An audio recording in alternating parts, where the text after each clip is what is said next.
60 Minutes with Angela starts right now.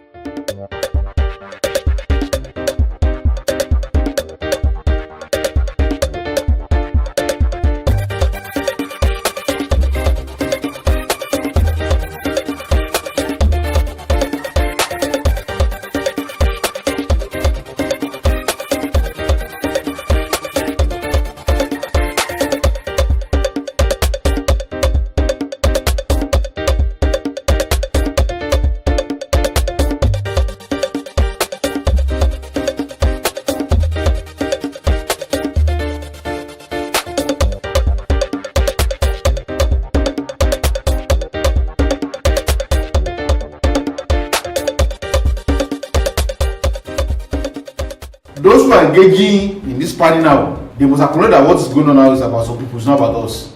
So let's go to do our own. Until you destroy the incentives that make corruption lucrative, you're not going to stop corruption. Why? All those who are in offices now, they spend billions of naira to contest elections. There is no political party in Nigeria today, including the ruling party, yes, APC, that can bring out the statement of the account for the money for elections. This is how much you spent, these are the sources. No party. I'm saying that to television. So people are trying to recoup what they spent for that elections. They are preparing for the next one.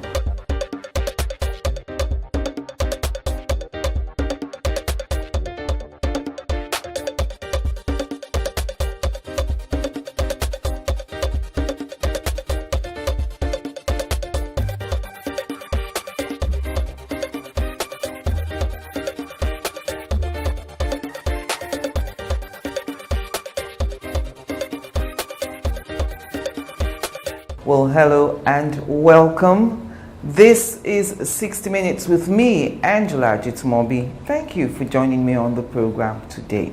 And so the debate on restructuring the Federal Republic of Nigeria is still very much alive here in the country. At the last count, even the former Vice President Atiku Abubakar weighed in to support the idea of restructuring. But with the President Muhammadu Buhari dismissing the 2014 National Conference convened by his predecessor, Goodluck Jonathan, and with the current Vice President, Professor Yemi Osinbajo, also shooting down the need for restructuring, what next for the advocates of restructuring?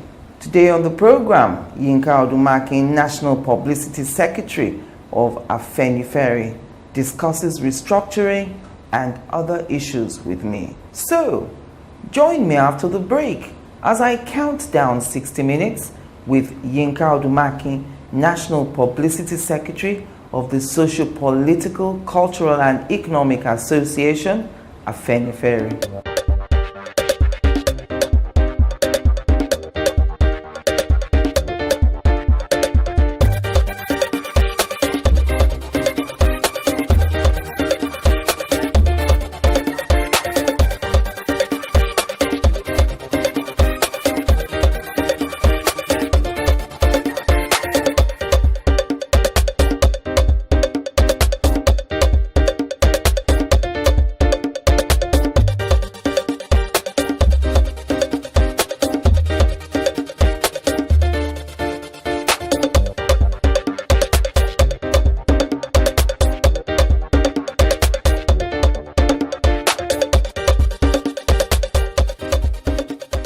Welcome back and welcome, Mr. Odumakin. Thank you very much for coming back.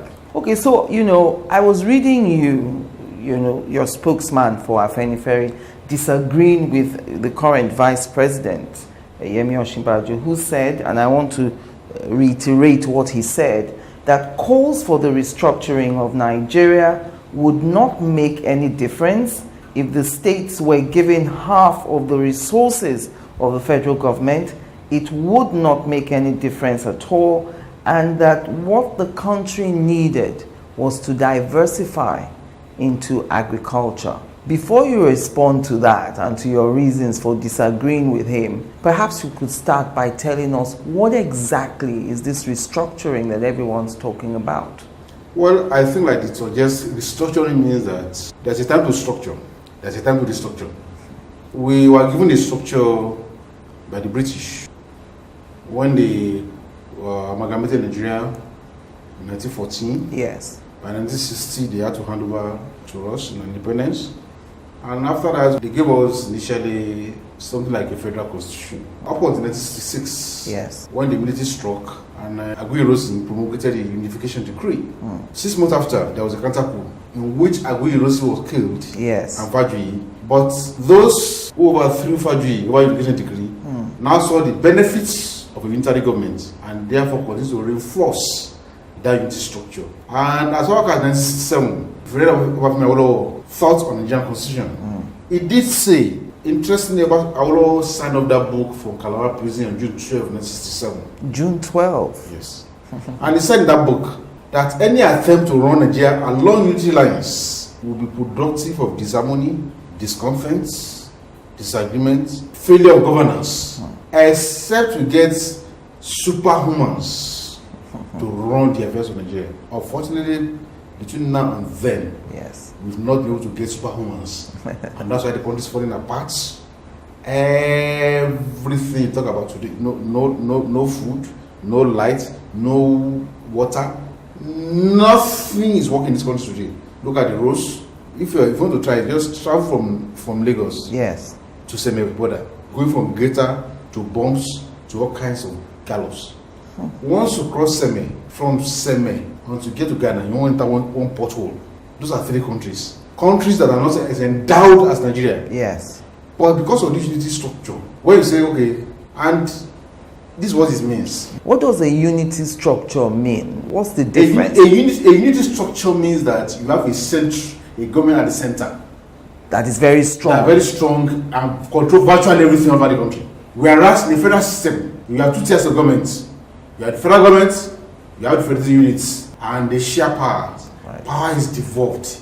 There are certain items that the central government legislates over, but more powers are devolved to the federal units. What was the First Republic, which was why Awolowo built television in Western Nigeria in 1959. Yes. 5 years after they started television in Britain, and when there was also television in southern France. There was no television. My father said in Australia and in India either. Most European countries do not have television. Yes. If it were today, under this unity structure, maybe Awolowo will want to go to Abuja to go and get licensed television, and every person in Abuja will say, oh, we can't give you license.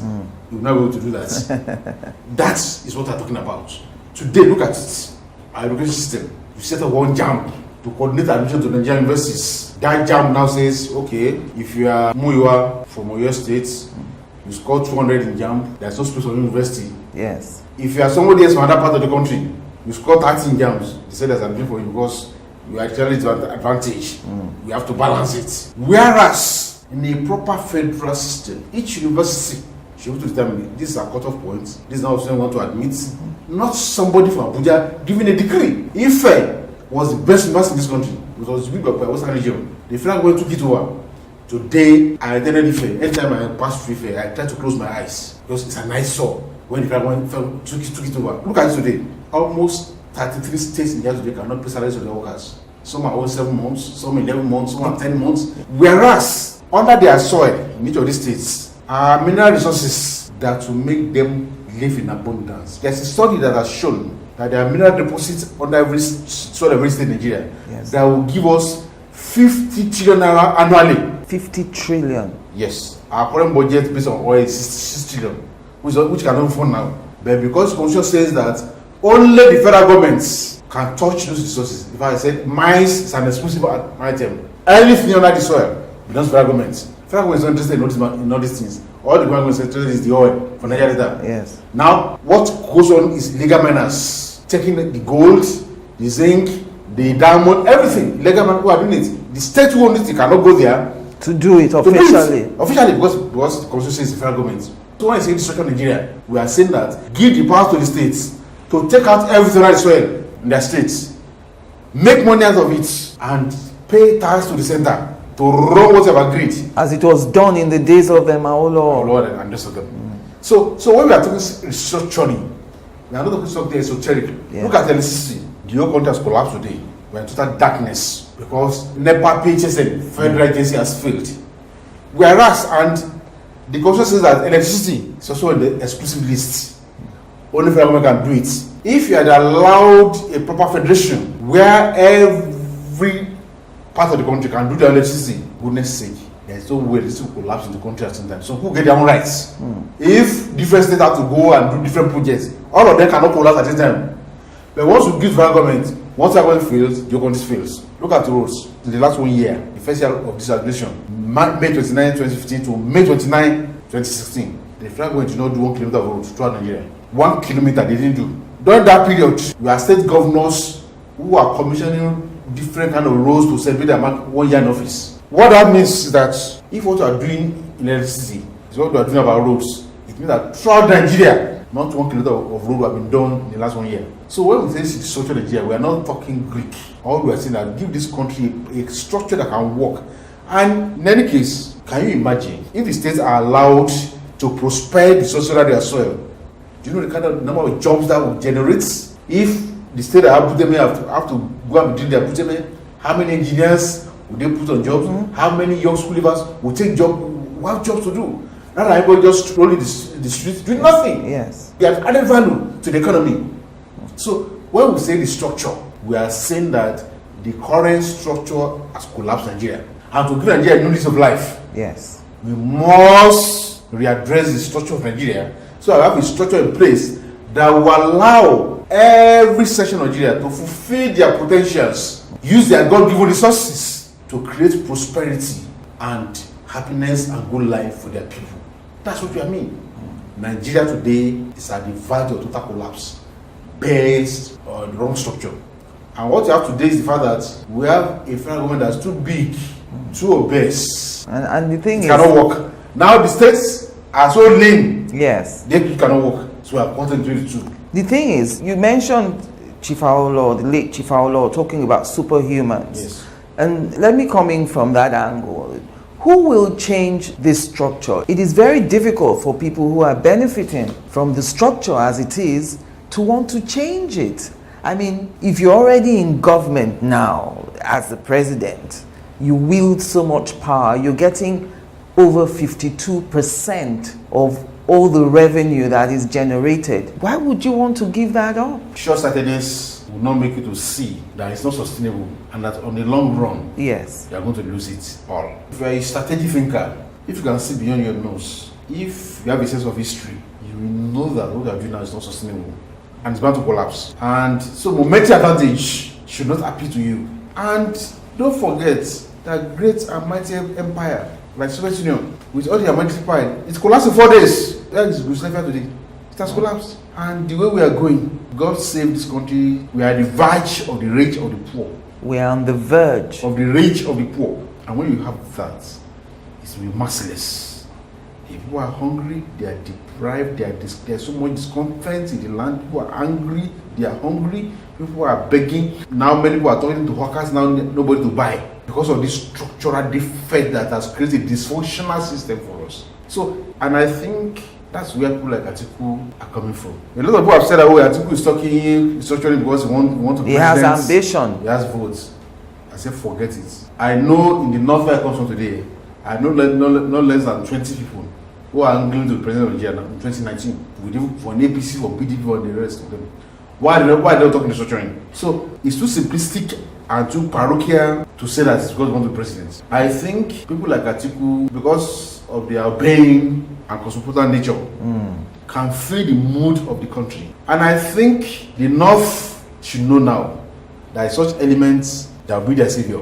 Because the path of, the unity of Nigeria is not negotiable. Conference report should be in the archives. We are not going to touch it. We are not going to discuss the unity of Nigeria.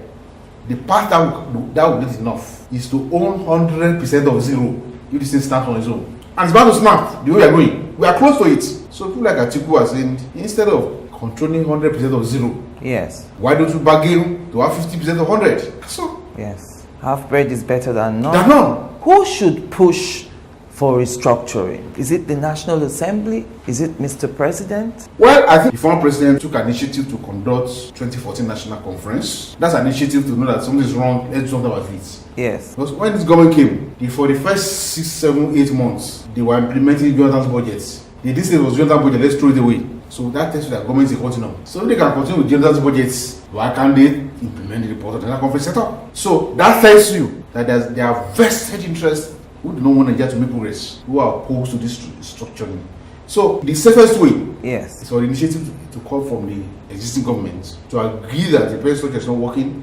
Let's change the structure and let's look at the kind of policy we have. That's safest. But like Atiku said, whether we support it or not, Nigeria will be structured. If the whole thing snaps and the country has to destructure on its own, that's much more dangerous than structuring initiated by the government existing authority. Yes. Because what will happen is that if the structure has to come outside the government, that means It will be very untidy. and that may even lead to the paralysis of all existing structure of government in the country, and may even lead to a problem of lawlessness if the country has to alter the structure. Yes. And that's why I say that it's safer for us, it's cheaper for us to restructure the country on our own, to agree on the table, and let's change the structure and make everybody happy. And already, you see, those of us who are calling for restructuring, we are moderates. There are three camps in Nigeria today. There is those who are saying that Nigeria is okay as it is, because they are benefiting from this iniquity. There's those of us who are saying that let's restructure, let's come to the table. There are those who have already moved beyond Nigeria. They don't want to be in Nigeria as it is now. Now, their agenda is already beyond Nigeria. That's why you have IPOB, you have Avengers, you have those of them who are saying self-determination, want our country. Join us again after the break. Nice question. Angela, that's a great question. It's a good question. It is difficult to respond to that question. That is a serious question. Angela, that is a very great question. Great question, Angela. You know, Angela, that's a very difficult question. That's a great question, Angela. Okay, that's a great question. Angela, that's a tough one for me. That's a good question. Good question. I love to ask questions. I think it's what I do best. You see, I think that the fastest way to learn anything is to ask questions. The right questions that help you get to the heart of the matter. 60 Minutes with Angela. Again, answers to every question you always wanted to ask. So what is 60 Minutes with Angela all about? It's not an interview. I like to think it's a conversation between two people making the news, people who are in the news, and those who become the news. And the whole idea is to inform, to educate, or to clarify, as the case may be. It is an art getting people to answer the questions that everyone is thinking in their minds. And that's what we try to do on 60 Minutes with Angela. I ask all the questions that everyone's thinking about and no one wants to voice. All the questions you always wanted to ask. You get those answers on 60 Minutes with Angela every week on this station. 60 Minutes with Angela, getting answers to every question you always wanted to ask.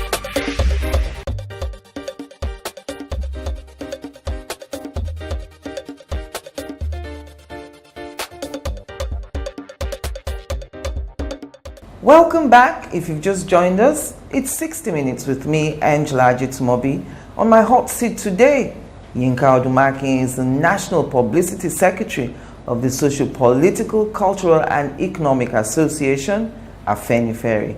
You talked about the other groups who want to leave now, talking about self-determination. Is it the same thing as restructuring? Will that give the same effect if we restructure? When we're talking restructuring, Yes. we are saying that, look, let's discuss, let's dialogue, let's find an acceptable formula for us to live together in happiness, for everybody to be okay, and we can smile at each other. And that's negotiated settlements of national question. But the moment we move to self-determination, people are talking of self-government, self-control. People want to determine their own internal affairs without any internal Carve the country out of this country. Carve a space for us. We want to control our affairs within our civilization. But do you understand the argument of those who say the unity of Nigeria is not negotiable? It won't be under my administration that this country will break apart. That's an excuse. The truth of the matter is the fact that, and just for those who have seen that the unity of Nigeria is not negotiable today, it's all the shibboleths, because these are the people who yearly have questioned the unity of the country. In fact, I can tell you today that of the three major tribes in Nigeria, Yes. the only group in Nigeria that has never questioned the corporate existence of Nigeria is the Southwest. We have suffered so many injustices. All we are going to ask for, let's have justice. We have not questioned the corporate existence of Nigeria. And the day we do, you can forget Nigeria. Because, of course, the East, when they were frustrated, they took up arms against Nigeria. We had Biafra. Yes. The North, whose elites or the last section of the elite today are saying that Nigeria is not negotiable. That's not correct. In 1966, July, the coup led by Murtala Danjuma and the rest of them, the theme of that coup was Operation Araba. What does that mean? Araba means let's divide it. When they say that coup on July 29, all the planes that landed at Murtala airport, it was not Murtala then, were diverted to take their families back to the north. They were the speech they were drafted for Gowon to go and read. They are put there that the north is leaving Nigeria. In fact, if for 3 days, yes, this country had no government. There was a meeting at the military cantonment where they argued for 3 days, where they are trying to convince Murtala, Martins, Adamuda, and the rest of them why the north should remain Nigeria. They were joined at that meeting by the American ambassador to Nigeria at that time, British ambassador to Nigeria at that time, the CJC of Nigeria at that time, Ademola, IG of police, Kansalem was there, MD Yusuf was there. The same MD Yusuf? MD Yusuf, yes. Justice Bello, former CJN, for 3 days, from July 29 to July 31, they were meeting in Ikeja. It was after 3 days that they agreed that the North would not leave Nigeria on the condition that Gowon, the most senior officer from the North, Gowon, should be head of state. Because there are so many officers who are sent to Gowon, who are from the South. Gowon was a lieutenant colonel. Yes. There was Brigadier Odigbe. There was Commodore Sowi. There was Colonel Adekadibayo. And so many officers of Southern International who are sent to Gowon. So all these people were bypassed for Gowon lieutenant colonel to be made head of state. And that's when the North agreed that they're not going to secede from Nigeria. After that was done, yes, they Gowon went to read the speech. If you read the speech that Gowon read that day, the speech was not well edited. Gowon said in that statement that I'm about to announce something that will shock our friends and the Commonwealth because the unity of Nigeria, the basis of the Nigeria unity is no longer there. It was to move on to announce secession, which was not edited. So when they tell us today that Nigeria unity is not negotiable, it's not that unity that they once questioned. What they are telling us is that our conquest of Nigeria is not negotiable, not its unity. So as long as we are in charge, heading the country, we will stay. No discussion. But they can't tell us that they are talking about unity because they question that unity in 66. Now, you've been the President Buhari's spokesperson prior to the 2011 election. Yeah. Do you have any idea why he is against this restructuring? Well, I can only hazard a guess. Yes. I don't read his mind. I believe that he's kind of bought into the idea that Nigeria's is okay. And that all we need to do. There's strength in numbers. Yeah, no. Because of the advantage it confers. And that it's not ideas that let's fight corruption, let's fight but you cannot fight corruption within Nigeria. It's not possible. For you to divide to accept that this corruption, yes, you must have a nation. That's when you have shared values. As it is in Nigeria today, one good corrupt man is another good prosperous person. Yes. Because today, since we don't have a nation, we don't have national values that we have agreed on, if you are from the north and you take me to accuse me of corruption and I'm from the south, your people will support you. Yes, well, I'm sad and this northern want to take back for what our own manners, our own prosperity. Yes. What about the own people who are corrupt? So, to that extent, in this kind of arrangements, you cannot have a consensus of what corruption means. So it's a whole bogey to think that when you don't have a nation, you don't have shared values, you don't have an agreement on anything, you now agree that, this corruption, we're going to fight it. No, it's not possible. Are you telling me that that's why this corruption war is kind of ethnic? You know, when people are charged with corruption, we either see it from where they are from, their people come out to support them. You are only, victimizing my person because he's from the southeast, or he's from the south-south, or he's from the southwest. Yes, it is that, and it's going to be like that until you build a nation. There is no nation at the moment. There are fragments within the country. Nigeria is a country. It's not a nation. It's within a nation. Yes. When you go to America, you go to this where they have had where the nation will have dissolved. You know that okay, we have agreed. This is our consensus. This is corruption.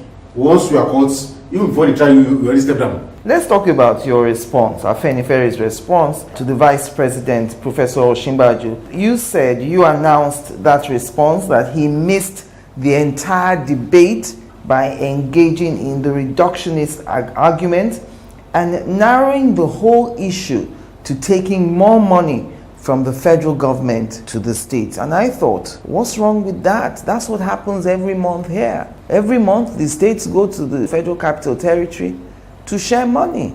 Yes, I think that, like I said, that we believe very strongly that the Vice President did not follow the debate at all, because there was no basis to make that kind of argument. Yes. The question of just taking more money from the federal government and just in terms of area of fiscal issue is thinking just basically about this present structure. Yes. Leaves that just take more money from the federal government to the states. And to think that in other words, reduce the 52% to something. Yes. That's what we're talking about, the structure. It means the entire debate. We are saying that amend the whole question of exclusive list. Scores of about 50 items on the exclusive list now. You should have more than 10. You cannot say you have a federation and you say that the mine self-that is the hand of the government. That federal government can deal with electricity. Federal government can do this, can do that. Federal agriculture is an anomaly.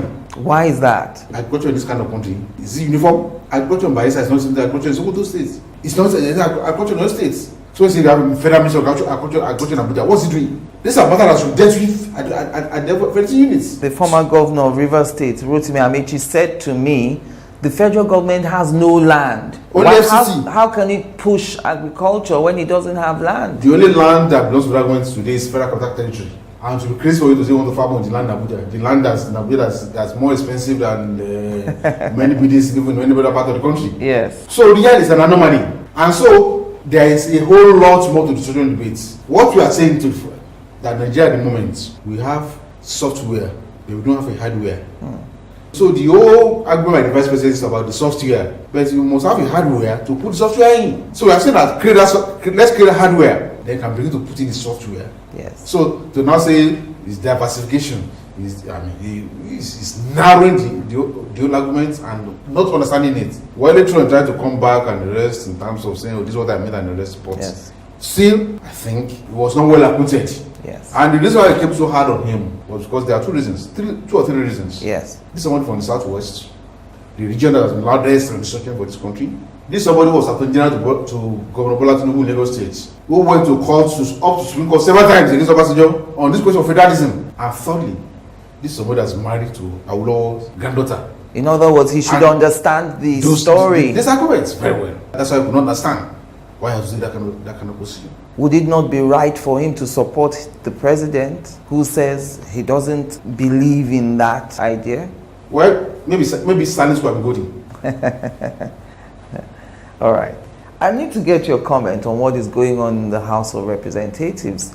Alhaji Abdul Mumin Jibrin, the former chairman of the House Committee on Appropriations, who was removed from that office, and his allegation against 4 principal officers of the House, including the Speaker, the Deputy Speaker, Chief Whip, and the Minority Leader, who's from a different party, People's Democratic Party. You know, what's your general comment on that playing out? First of all, I must say that it's good they had disagreement among themselves. Why is it good? Oh no, if they didn't disagree, we'll not hear these things now. I mean, don't tell me that Honorable Jibrin is a whistleblower, because if you Google him, yes, it's got that some years back he was arrested by the FCC with the former governor of Nasarawa State over allegation about some billions of naira that were alleged to have been mismanaged in Nasarawa State. So he cannot tell me that, oh, he loves this country so much, he's a great patriot, that's why he's spilling the beans.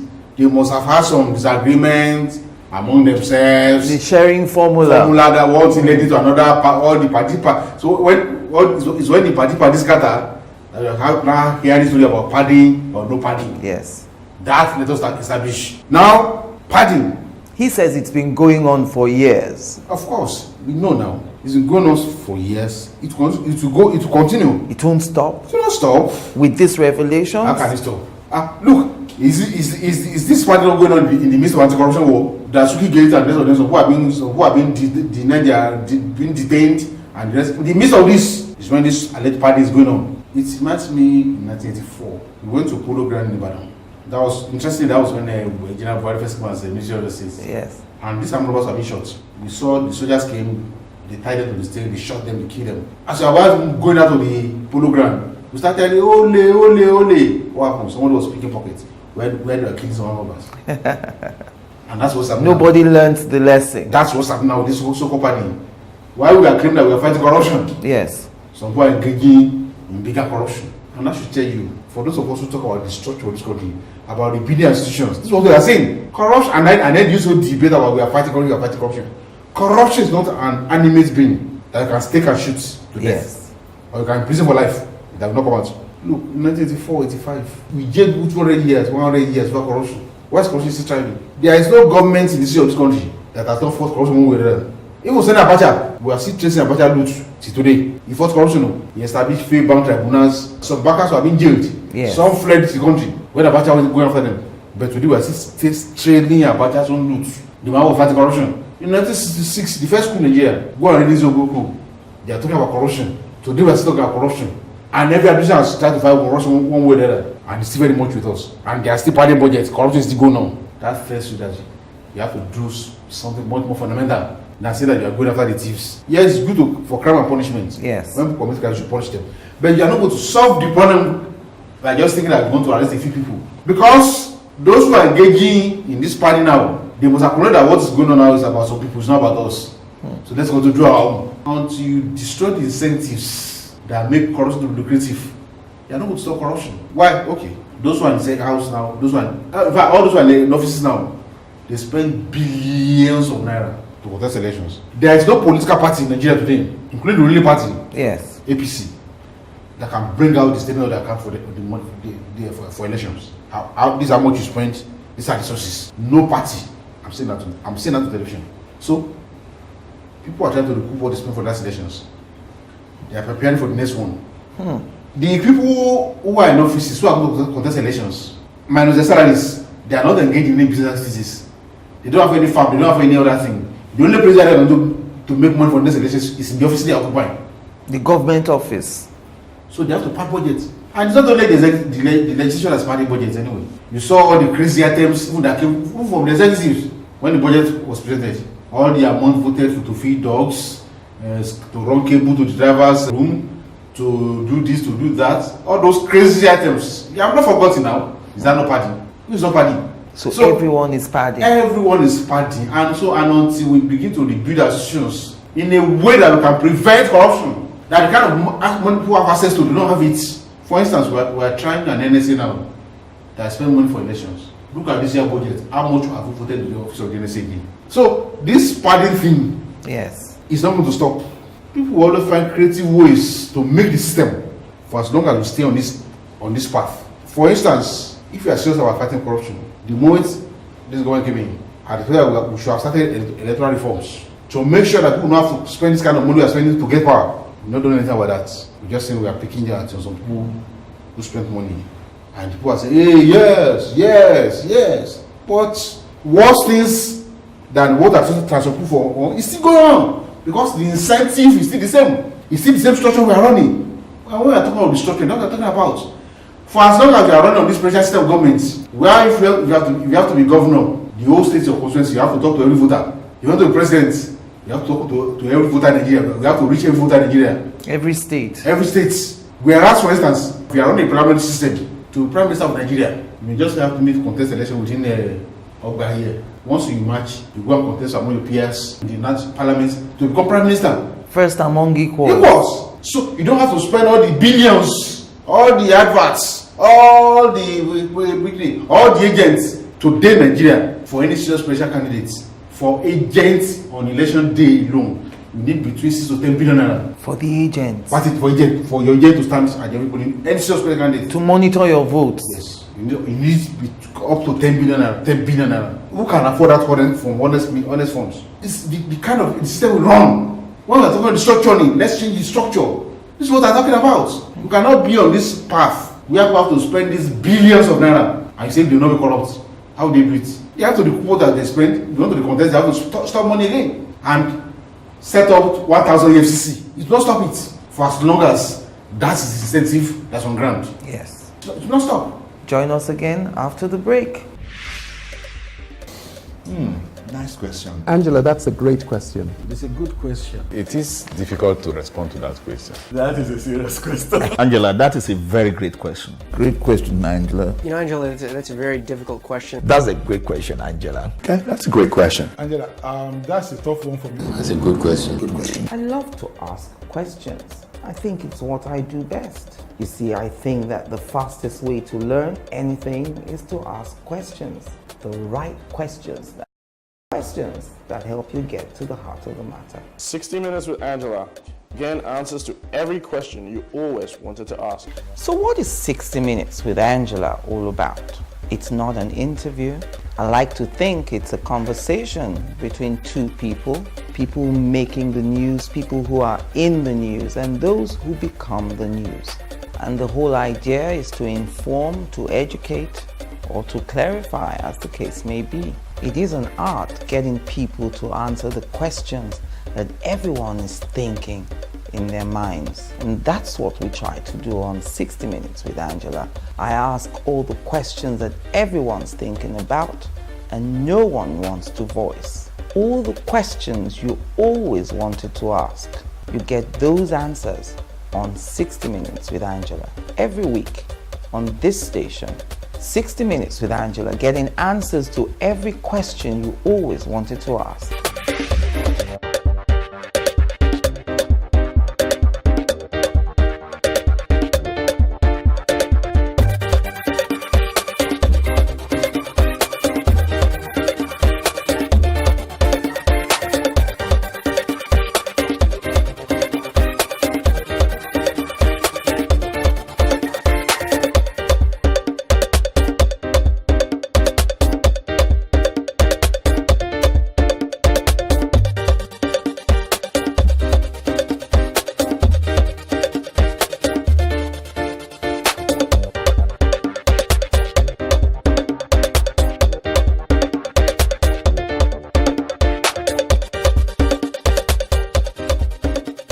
Welcome back. My concluding moments now with YINKA Odumakin. So tell me now, with all these revelations that we've heard since President Jonathan left office, I know you supported him going for that second term.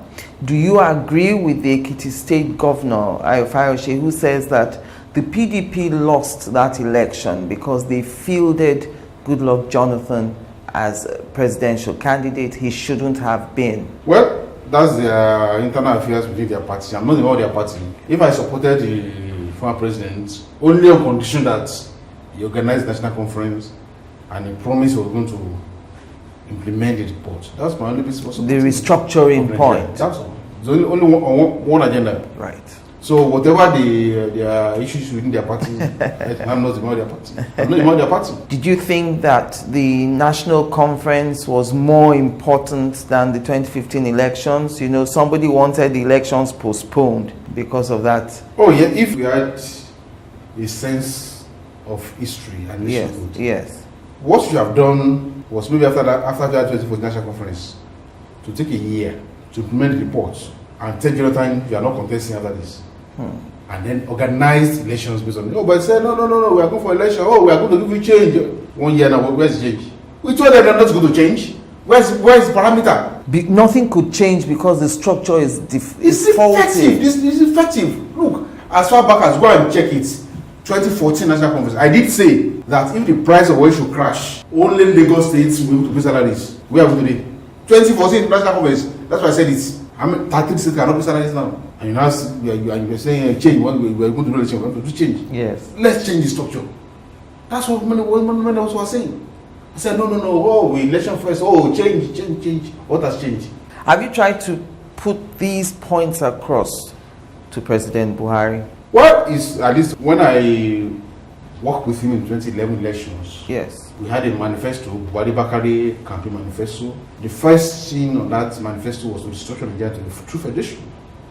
And if he agreed to it then, it was his manifesto then, what do you think changed that made him change his mind? Well, we discussed the manifesto, we agreed in principle, we put it on paper. That was our campaign materials. But although I do not remember that he ever spoke to that manifesto prior to the campaign, in fairness to him. Yes. He never spoke about the manifesto. Throughout the campaign. Why not? I don't know. Are you still in Afenifere? I've been introducing you as the National Publicity Secretary. Are you in contact with the president now? Do you have any contact with him at all since that 2011 time? After 2011, we were in touch. Did he ask you to come to support his campaign? 2015? Yes. He never told me he was contesting. It's not as if he called you and said, you know. He never told me he was contesting. He has not told me, he never told me he was contesting. So you were just as surprised as everybody else? I read it in the papers. When we closed the election in 2011, yes, he said he was not running again. But when he decided to run again, we never discussed it. He never discussed it with me. Okay. So what's the way forward with this restructuring? If we are going to go ahead with it, what will the structure look like? Will we still have 36 states or will we have regions? Well, I think now that the whole argument is getting traction. Yes. All over the country. The structure we have to. And because some people are advocating going back to the structure of the regions. No, well, 2014 already solved that. In the report of the conference, we said that a group of state and march to say they want to be region. Yes. They can demarch. So all those are matter of details. But first things to agree that this structure has failed and must need a new one. Structure that will give us, guarantee us happiness, good governance, development, and true change. True change. Yes. Not what you think we have now is not true change. Well, I say we are feeling this. What will happen to the National Assembly if we restructure?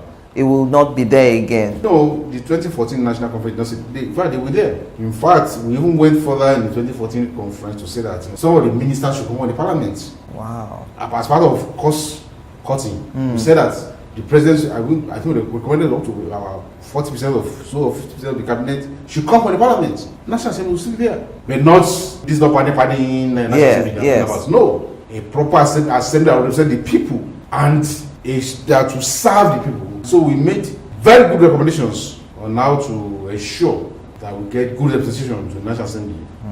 Unfortunately, today, many people don't know, and this is what is up in our country, that today, there are people who are giving up criminal life in Nigeria today to go to the National Assembly. But to go to politics generally. Yes. Because they realize that there's too much risk in doing crimes. Whereas you can do crime in politics and the chances of doing time is not there. So politics today is becoming very lucrative for criminals. Very lucrative for criminals. In our country. Mr. Odumakin, the politicians are not going to be happy with you. But that's the truth. I'm not just saying it now. Yes.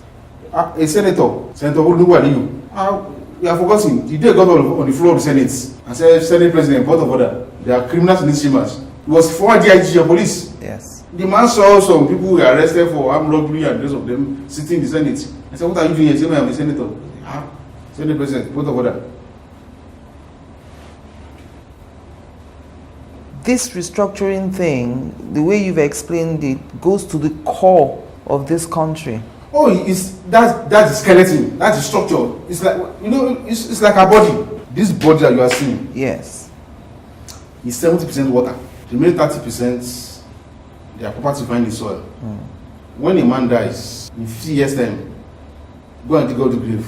All you find out is bones. That's the structure. And just so that we understand, try to understand the rationale behind Mr. President saying he's not going to dignify that National Conference report by looking at it, was restructuring the only decision the National Conference came to in 2014?